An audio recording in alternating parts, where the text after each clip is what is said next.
नमस्कार, आप देख रहे हैं न्यूज हाट। मैं हूं आपके साथ रितेश शर्मा। सत्ता, साजिश और सियासत कार्यक्रम में आपका फिर से एक बार बहुत बहुत स्वागत है। बिहार के मुख्यमंत्री सम्राट चौधरी, उनका आवास का जो दायरा है वो अब बढ़ने वाला है। दरअसल अभी फिलहाल वो 5 देश रत्न मार्ग वाले बंगले में रहते हैं, लेकिन एक अन्य मार्ग में जो बंगला है यानी सीएम आवास जिसे कहा जाता है और जिसमें अभी सम्राट चौधरी रहते हैं, इन दोनों आवास की जो दूरी है बस एक बाउंड्री वॉल की है। अगर वो हटा दिया जाता है तो ये जो एरिया होगा वो 16 बीघे में हो जाता है और यही होने वाला है। यानी सम्राट चौधरी का आवास अब दोनों आवासों को मिलाकर एक होगा और बहुत ही भव्य जो है उनके लिए एक बंगला वहां पर तैयार है। अब उसी में सम्राट चौधरी रहेंगे। तो एक अन्य मार्ग आवास का नाम भी बदला जा चुका है, लोक सेवक आवास नाम दे दिया गया है। अब ऐसा क्यों किया गया है? सम्राट चौधरी आखिर बिहार में क्या करने वाले हैं आगे चल करके और किस तरह की ये राजनीति है, इस पर भी हम चर्चा करेंगे। क्या सम्राट चौधरी जो है जनता के दिलों में बसना चाहते हैं? जिस प्रकार से नीतीश कुमार ने एक छवि बनाई थी जनता के दिलों में, क्या उससे भी ऊपर उठना चाहते हैं सम्राट चौधरी? इसके साथ ही साथ हम बात करेंगे तमिलनाडु में जिस तरीके से एक्टर विजय की पार्टी टीवी के जो जीती है और सत्ता में आने के लिए बस उसे 10 विधायकों की जरूरत है, तो कांग्रेस जो है अब टीवीके के साथ हाथ मिला चुकी है और जो डीएमके पार्टी है उससे उन्होंने नाता तोड़ दिया है कांग्रेस ने। आखिर ऐसा क्यों किया, इस पर भी हम चर्चा करेंगे, मंथन करेंगे। इसके साथ ही साथ हम अनंत सिंह की बात करेंगे। अनंत सिंह गोपालगंज में गए हुए थे, एक गुड्डू राय, उन्हीं की जो है बेटे का वहां पर जनेऊ था, उसी में वहां गए हुए थे। अब वहां एक वीडियो खूब वायरल हुआ जिसमें अनंत सिंह बैठे थे और एक जो है नर्तकी थी वो डांस कर रही थी और नोट लुटाए जा रहे थे वहां पर और कुछ लोग हथियार लेकर वहां नाचते हुए भी नजर आ रहे थे। उसी को लेकर के अनंत सिंह पर भी एफआईआर हुई है, बाकी 8 लोग और भी इसमें शामिल है। अब अनंत सिंह का इस पर बयान भी आया है, तो आखिर क्या वो पूरा मामला है, इन तमाम मुद्दों पर हम चर्चा करेंगे। हमारे साथ जुड़े हैं न्यूज हाट के managing editor Ajay Kumar Mishra sir और निकेता शर्मा सर। शुरुआत कर देते हैं सम्राट चौधरी की। कोई नई लकीर खींचना चाहते हैं, नीतीश कुमार से भी ज्यादा बड़ी। देखिए, मुख्यमंत्री आवास को उन्होंने बना दिया लोक सेवक आवास। अभी तक एक अन्य मार्ग से वह जाना जाता था, तो अब आप इसी से अंदाज लगा सेवक का आवास नाम बदल, अब वो लोक सेवक हो गए, वो मुख्यमंत्री नहीं रहे। जब जिस घर में जो रहता है वही ना उसकी पहचान होती है, तो वो लोक सेवक बनेंगे। आप यहीं से अंदाज लगाइए कि मुख्यमंत्री नीतीश कुमार सुशासन बाबू कहे जाते थे और सम्राट चौधरी अब लोक सेवक कहे जाएंगे, मतलब जनता का सेवक। ठीक, नरेंद्र मोदी क्या कहते थे कि हम चौकीदार हैं, है ना, जनता के सेवक हैं, हम प्रधानमंत्री नहीं हैं। तो उसी तरह से सम्राट चौधरी भी अपनी पहचान बनाना चाहते हैं एक लोक सेवक की। लेकिन इसकी शुरुआत उन्होंने कहां से की? मुख्यमंत्री अपने आवास से। और लिख देंगे लोक सेवक आवास, इसका मतलब मुख्यमंत्री आवास खत्म हो गया। पहले क्या लगा रहता था? एक अन्य मार्ग मुख्यमंत्री आवास रहता था ना, अब वहां रहेगा लोक सेवक आवास। एकदम एक नई पहचान वो दे रहे हैं, नीतीश कुमार से अलग। सुशासन बाबू थे, लोक सेवक बाबू हो जाएंगे। तो यहीं से उन्होंने शुरुआत कर दी और बंगला कितना बड़ा बना दिया उन्होंने आवास। मुख्यमंत्री आवास अब 16 बीघा हो गया। सेवक तो बने हैं लेकिन बंगला बहुत बड़ा है, राजा की तरह हो गया। 2 बंगलों को एक कर दिया। हाँ, दोनों बंगलों को 5 देश रत्न मार्ग में हुआ, जब उप मुख्यमंत्री थे तब रहा करते थे। वह उनके लिए लक्की साबित हुआ, इसलिए वह उसको छोड़ना नहीं चाह रहे। उसी बंगले को लेकर के कहा जाता था, अलग अलग तरह की बातें होती थी कि जो उसमें रहता है वो कभी सत्ता में नहीं रहता, हट जाता है। फिर जो उसमें रहता है वो अस्थायी रूप से उस पर नहीं रहता, तो उसकी सरकार सत्ता में वह नहीं रह पाता है। उसमें तेजस्वी यादव का उदाहरण दिया गया कि 2 बार मुख्यमंत्री बने और दोनों बार वो जो है सरकार से बेदखल हो गए और उसी आवास में रहा करते थे। उसके पहले भी थे सुशील कुमार मोदी। सबके लिए यह है कि वह उनको मुख्यमंत्री कुर्सी नसीब नहीं माना जाता था, इनके लिए तो लकी साबित हो गया, लेकिन सम्राट चौधरी के लिए लकी हो गया, शायद इसीलिए नहीं छोड़ना चाहते। इसी वजह से वो नहीं छोड़ रहे हैं उस आवास को। इसीलिए उन्होंने जो है, क्योंकि छोड़ना पड़ जाता, मुख्यमंत्री आवास था, यहाँ उनको आना पड़ता। ऐसे ही नीतीश कुमार जी ने इस आवास को खाली कर दिया एक अन्य मार्ग को, और वह जो है 7 सर्कुलर रोड में चले गए। वहीं से संभावना बन गई थी कि सम्राट चौधरी को यहाँ आना पड़ेगा। शुरुआत में कहा भी गया था कि शुभ मुहूर्त देख रहे हैं, उसके बाद उसमें जाएंगे। लेकिन अब जब दोनों भवन को मिला दिया गया, 5 देश रत्न मार्ग को वाली भवन जो आवास है उसको, वाला आवास को, और एक अन्य मार्ग वाले आवास को, तो अब तो हो गया एक। लेकिन दोनों का क्षेत्रफल देखिए कितना बड़ा हो गया, आलीशान हो गया इलाका, तो एक राजमहल जैसा हो गया। लेकिन नाम उन्होंने क्या दे दिया, बड़ी चालाकी से लोक सेवक आवास, ताकि लोग यह देख कर नहीं है ना अचंभित होकर देखेंगे मुख्यमंत्री कितना बड़ा आवास में रहता है। आवास को लेकर ही केजरीवाल फंसे शीश महल। मुख्यमंत्री जब थे तभी ना उन्होंने अपने मुख्यमंत्री आवास को शीश महल के तौर पर डेवलप कर दिया, पैसा लगा दिया, सरकार का पैसा लगा। इसी आरोप में वो घिर गए और इसका यह नतीजा हुआ कि उनकी सरकार भी चली गई। इसीलिए जो इन्होंने उसका नाम दे दिया लोक सेवक आवास। अब वहाँ तमाम साज सज्जा की तमाम सुविधाएं हैं, पार्क है, घूमने का सब कुछ है, इतना सुसज्जित आवास है। मतलब औषधीय पौधे भी हैं और फलदार वृक्ष भी है। आम भी, अब तो आम का मौसम आ गया, अब आम भी वहाँ का पेड़ है, उसका भी आनंद लेंगे सम्राट चौधरी। कहीं ना कहीं ये सारी चीजें सोच समझ करके भी लोक सेवक नाम वहां पे दिया गया है, ताकि भावनाओं से जनता को जोड़े कि कल को कोई उंगली भी ना उठा सके। और एक चीज और कि वो खुद लोक सेवक, मतलब अगर वो जनता आवास का नाम देती या उनका नाम देती तो बात अलग रहता। जिस तरीके से नीतीश कुमार को सुशासन बाबू का नाम जनता ने दिया था प्यार से, तो उसी तरीके से अगर इनका भी जनता नाम देने का वेट नहीं किए, ये सोचे कि आवाज जिस तरीके से पहले सेवक तो बन जाए सम्राट, उसके बाद वो अपना, क्योंकि भावनाओं से जोड़ना था लोगों को कि कल को उंगली भी ना उठे, जिस तरीके से 16 बीघा में फैल गया है आवास उस तरीके। चलिए, जिस तरीके से नाम बदला गया है एक अन्य मार्ग आवास का, उसी तरीके से उम्मीद है कि सम्राट चौधरी जनता के लिए भी सेवा भाव से ही काम करते हुए नजर आएंगे। देखिए, जनता के लिए जो देखिए नीतीश कुमार जी सुशासन बाबू क्यों बने, जो अपराध की स्थिति, बदहाल स्थिति थी लालू प्रसाद जी के राज में, लालू और राबड़ी देवी की सरकार में, उससे जनता त्रस्त थी। शाम ढले जो है यहाँ लोगों का घर जाना मुश्किल हो जाता था। बच्चे और बच्चियां स्कूल जाते थे तो उनके माँ बाप जो है चिंतित रहा करते थे कि वह सकुशल वापस लौट जाए, है ना। और उस स्थिति में बदलाव आया, साइकिल से लड़कियां स्कूल जाने लगी नीतीश कुमार जी के राज में। पहला शासन उनका था, अपराधों पर जो है लगाम लग गया, अपराधी भाग गए बिहार छोड़कर।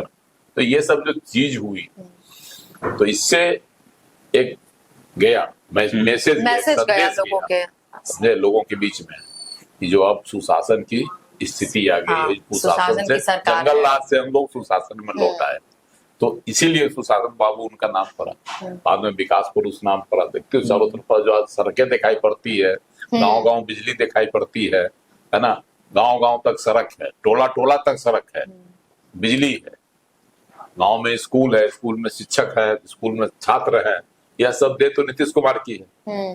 तो अब इससे अलग भी इनको कुछ करना है, इसीलिए जो है अपने आप को लोक सेवक बनाकर एक और जानकारी भी दे देना चाहते हैं कि नीतीश कुमार ने भी जो है 2 आवास और एक पार्क को मिला दिया था एक अन्य मार्ग में, ऐसी खबर है।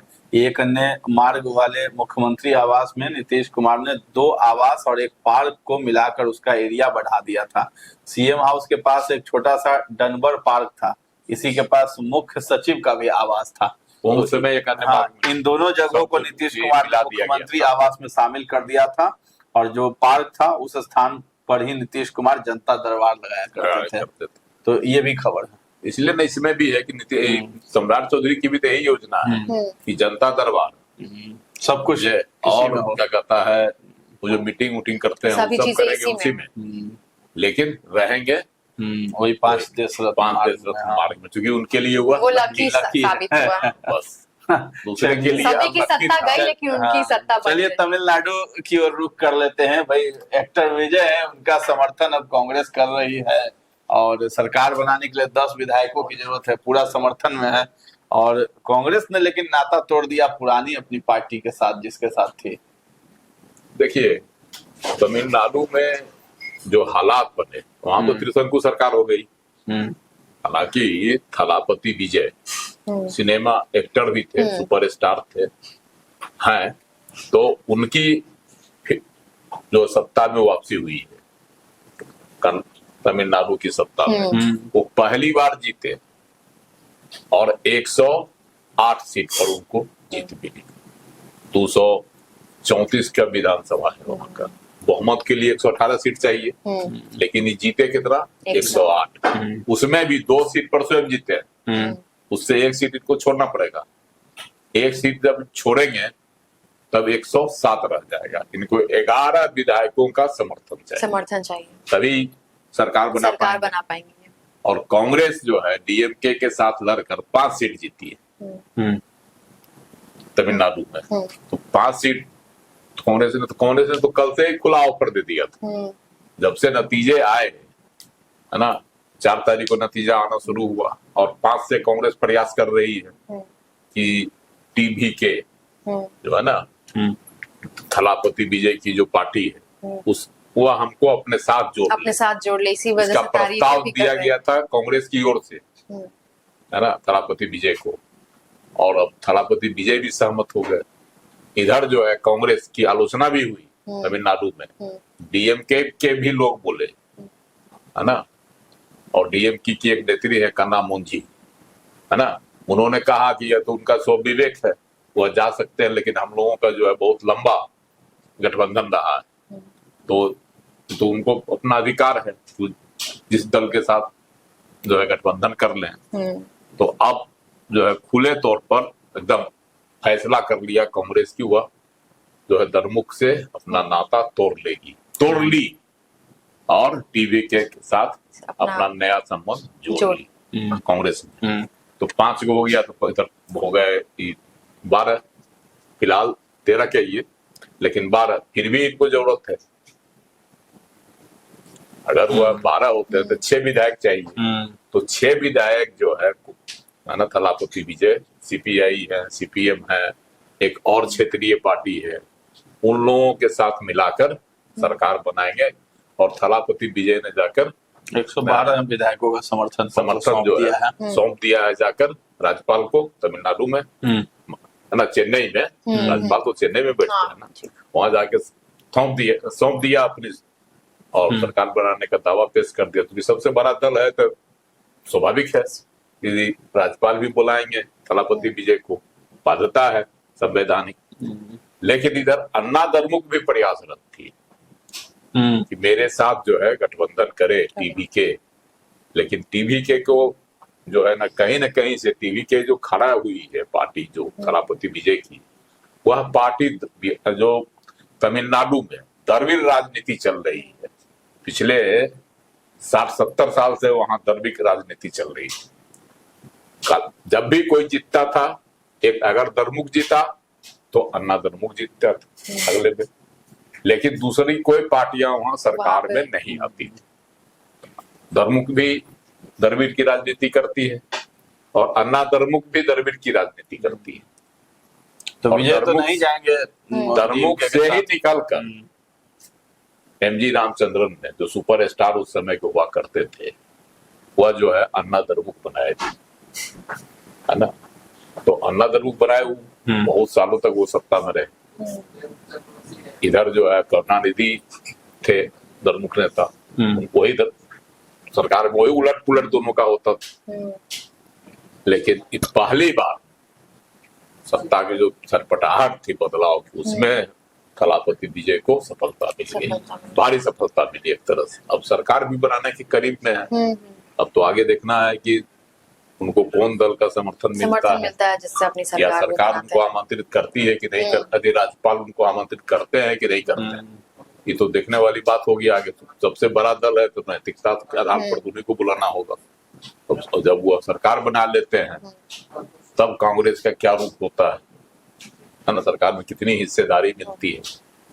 कांग्रेस तो चाह रही थी कि सत्ता से बेदखल, कि कांग्रेस की सरकार कहाँ, कांग्रेस की सरकार जो है हिमाचल में है, उसके बाद केरल में अब बनी सरकार, जीत गई, अब बनेगी केरल में, और इधर जो झारखंड में साथ साथ है वहां भी रिश्ता जो है खटास उसमें उभर गया असम चुनाव को लेकर। 16 सीट पर जो प्रत्याशी दे दिया, 4-5 सीट जो है के कारण ही कांग्रेस वहां हार गई। तो ये सब है मुद्दे, लेकिन कांग्रेस चाहती है कि सत्ता में बने रहें ताकि मेरी दक्षिण भारत में पकड़ बनी रहे। चलिए अनंत सिंह की बात करते हैं। कह रहे हैं कि हमने कोई गलत काम नहीं किया है, बैठ के बस ताली बजा रहे थे, ये तो कोई गुनाह है नहीं। देखिए गोपालगंज में वो थे, गोपालगंज जिले में, गोपालगंज जिले में ही उनका कार्यक्रम था, पिछले दिनों हुआ था। गुड्डू राय है, सेमराव गांव है, मीरगंज के सेमराव गांव में जो है गुड्डू राय के बेटे का जन्म था। जनेऊ में तो उत्सव लोग मनाता ही है, लेकिन जो जितना बाहुबली उतना उसका बड़ा आयोजन होता है। तो गुड्डू राय के बेटे का जन्म था तो स्वाभाविक था कि वहां ताम झाम नृत्य डांस सब होता। तो पहले से ही उसकी जो है उसका अनुमान लोगों को लग रहा था। वहां पहुंच गए अनंत सिंह, उनके मित्र हैं गुड्डू राय, वहां पहुंच गए तो अनंत सिंह भूल गए कि सरकार में जो है सब बराबर होता है, चाहे वह माननीय हो कि सामान्य जन हो, यह भूल गए। वहां जो दृश्य आया, देखिए हथियार लहराना अपने आप में जुर्म है। ये तो कह रहे हैं कि हमारे हाथ में थोड़े हथियार था, अब कौन आ गया हम उसका जिम्मा लिए हुए हैं। नहीं, लेकिन देखिए वहां तो तस्वीरें बोलती है ना अनंत सिंह की। अनंत सिंह ठीक है, अनंत सिंह उछल रहे हैं, हंस रहे हैं, ताली बजा रहे हैं, ये तो कर रहे थे, और उनके सामने हथियार लहराया जा रहा था। वह माननीय थे, फायरिंग भी हो रही थी हथियार से, है ना, वह माननीय है, विधायक है, तो उनकी भी जवाबदेही कहीं से बनती है क्या? उनका जवाब यही था कि जिस समय में वहां था उस समय पुलिस भी वहां पर थी, तो ऐसे में क्या पुलिस को कानून का उल्लंघन नहीं दिख रहा था? तब पुलिस ने कार्रवाई क्यों नहीं की? देखिए पुलिस की तो तस्वीर आई है, तो पुलिस की तस्वीर तो वहां दिखाई पड़ती थी तस्वीर में, लेकिन पुलिस किस लिए गई थी? पुलिस का कहना था कि हम गए थे वहां, जो हथियार जो खबर मिली कि हथियार लेकर कुछ लोग जो है डांस देख रहे हैं, फायरिंग कर रहे हैं, इसलिए हम पहुंचे कि कौन लोग हैं, क्या है, पहचान कर रहे और गिरफ्तारी कर रहे। यही तो पुलिस का कहना था उस समय। और जब FIR दर्ज हो गया तो उसमें अनंत सिंह का भी नाम डाल दिया गया, क्योंकि वहां उपस्थित थे, और 8 लोग और हैं जिनको बनाया गया, नाम दिया गया है, जिनका अब हथियार लहराने वालों की जो है पहचान की जा रही है। वो पहचान हो जाएगी तभी अनंत सिंह मुक्त होंगे, लेकिन कहीं न कहीं 9 लोगों पर FIR हुआ है, उसमें अनंत सिंह है, 8 अन्य लोग हैं। तो अब जो है अनंत सिंह को फिर सफाई देनी होगी।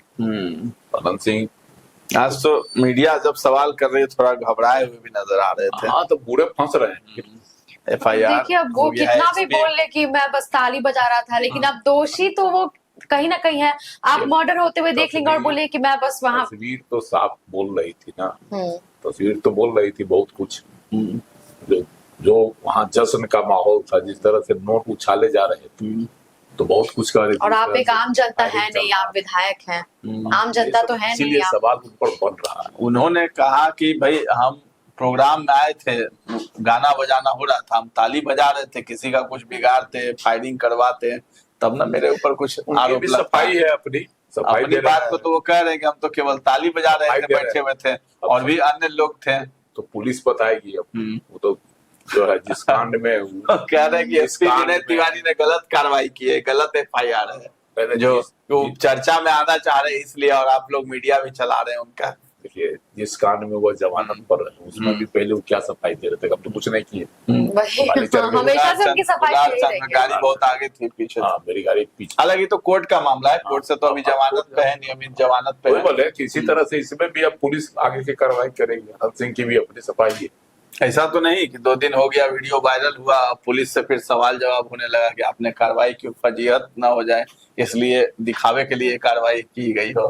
नहीं देखिए ऐसा नहीं होता है, पुलिस को कहीं न कहीं तो जब FIR हो गया तो उसको अंजाम तक तो ले जाना होगा, या तो निर्दोष या तो फिर दोष, कुछ तो करना ही। चलिए देखते हैं अनंत सिंह पर अब आगे क्या कार्रवाई होगी। FIR तो दर्ज हो गया है, अपनी सफाई भी दे रहे हैं कि हमने कोई गलत काम नहीं किया है। एक तरफ एक्टर विजय जो है तमिलनाडु में अपनी सरकार बनाने जा रहे हैं। 112 विधायकों का जो है उन्होंने समर्थन पत्र जो है राज्यपाल को सौंप दिया है। इसके साथ ही साथ अब जो है 16 बीघा में जो है सम्राट चौधरी का आवास होने वाला है और उसका नाम बदल करके लोक सेवक आवास रख दिया गया है। तो फिलहाल इस चर्चा को हम लोग यहीं पर विराम देते हैं। कैसा लगा है ये कार्यक्रम हमें कमेंट में जाकर जरूर बताइएगा, और हमारे चैनल को अभी तक आपने सब्सक्राइब नहीं किया है तो जरूर कर लें। धन्यवाद।